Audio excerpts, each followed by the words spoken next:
44 frappes aériennes et bien d'autres actions, les forces armées maliennes ont accentué la pression sur les groupes armés terroristes durant le mois d'octobre, annonce la direction de l'information et des relations publiques des armées.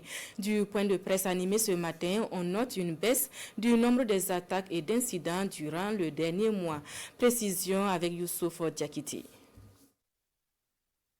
À travers cette conférence de presse, la direction de l'information et des relations publiques des armées fait le bilan des activités du mois d'octobre 2024. Le mois a été marqué par la reprise des pressions sur les groupes armés terroristes. 17 reconnaissances offensives contre le GAT, 44 frappes aériennes, 6 attaques contre les FAMA, dont 2 aux obus, 6 incidents EEI et 4 interpellations ont été enregistrées au cours du mois d'octobre 2024. Malgré ces incidents qui se sont passés, la situation reste favorable à nos forces.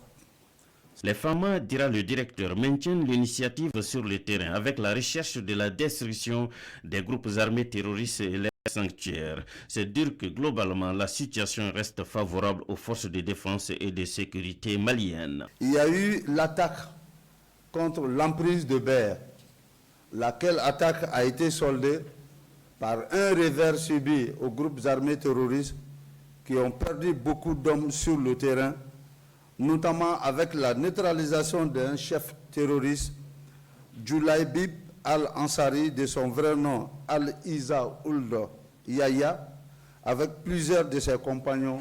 Les FAMA ont, le 9 octobre, aux environs de 11 h, déjoué une autre embuscade terroriste au sud-ouest de Saï, dans la région de Ségou.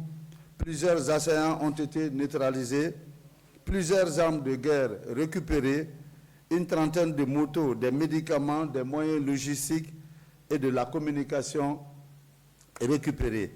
Au même moment, dans le secteur de Douna, commune de Mondoro, une autre colonne terroriste a été détruite dans le cadre d'une opération de la force conjointe de l'AES dans la zone des 3 frontières entre le Burkina Faso, le Mali et le Niger. Les conférenciers du jour et non moins directeurs de l'information des armées rassurent que les FAMA sont plus que jamais déterminés à relever tous les défis qui se trouvent sur le chemin du succès final.